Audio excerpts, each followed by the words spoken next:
Hello, and welcome to our month of Christmas cheer. And I wanted to, first of all, start by something that I said yesterday. I wondered where the color red came from in our Christmas tradition.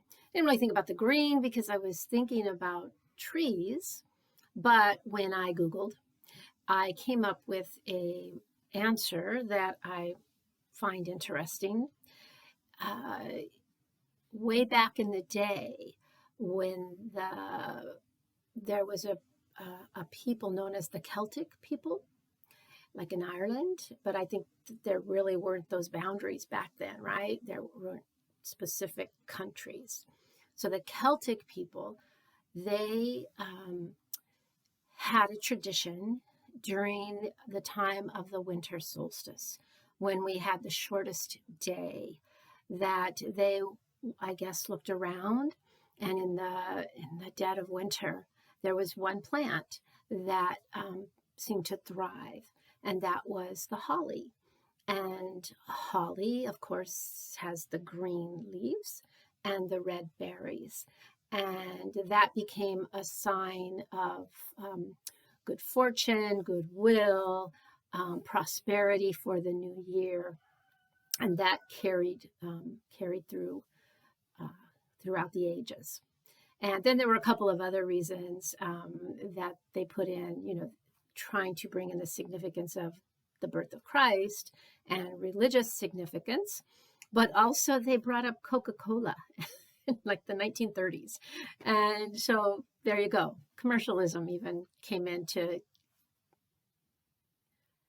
bringing us into line with each other. So that's where the red comes from.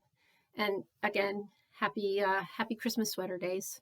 Would love to see anybody else's Christmas sweater up and around, since we're not going to be doing the the office parties and the family parties with the ugly Christmas sweater contest.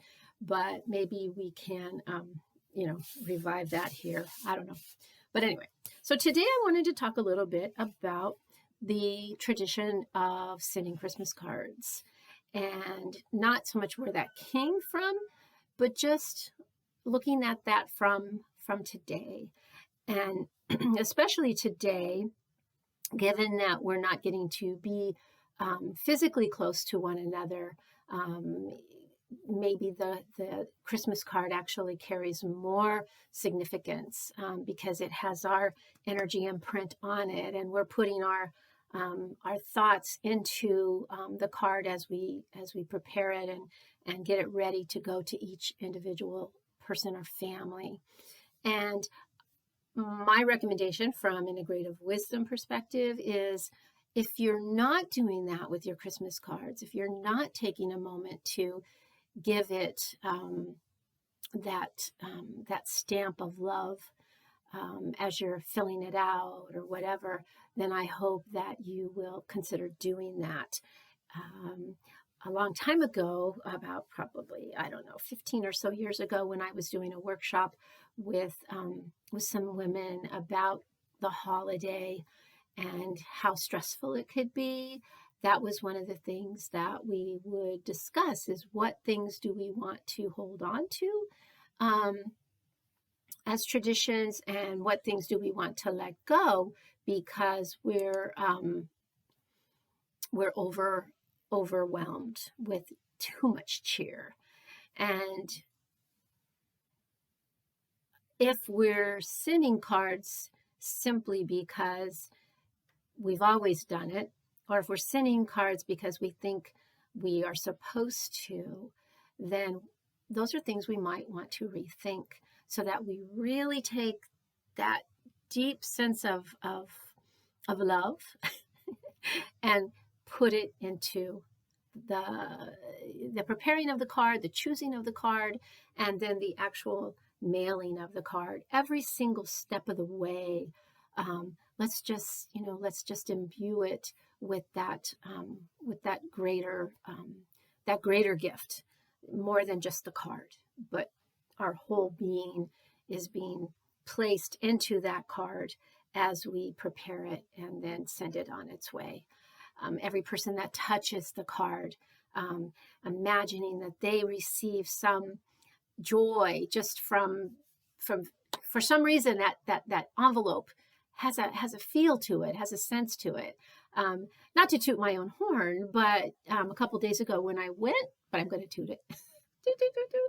When I went to the post office and I was mailing a couple of things, and the clerk said to me something along the lines of, "I love when you come. I always just get such a great sense of you when you're here. It's really, really nice." And I was like, "Well, thank you." I wasn't expecting anything like that. And so it was a reaffirmation of how we go through the world and how we're showing up. And especially, today, again, because so many of us are feeling the pain and struggling and having a rough time to have Christmas cheer. So anyway, that's the Christmas card message for today. The other thing is just a tip, like from my mom. She looks over her address list and realizes that over the years, her Christmas card list has gotten smaller and smaller, and that the people that she used to be able to commune with and share joy with and her life with has gotten smaller and smaller. And that touches you deeply. And we realize that if we are one of those who will be given the gift of longevity, then we will then perhaps see our circle get smaller and smaller. And so now's the time, if we're in that middle phase or younger, to really enjoy and love the people on our Christmas list, on our Christmas card list, and to really send them that love in the cards. So that's my message for today. Song, I don't know. Jingle bells, jingle all the way. Did I already sing that? I don't know. It's only been day 3. All right. Bye.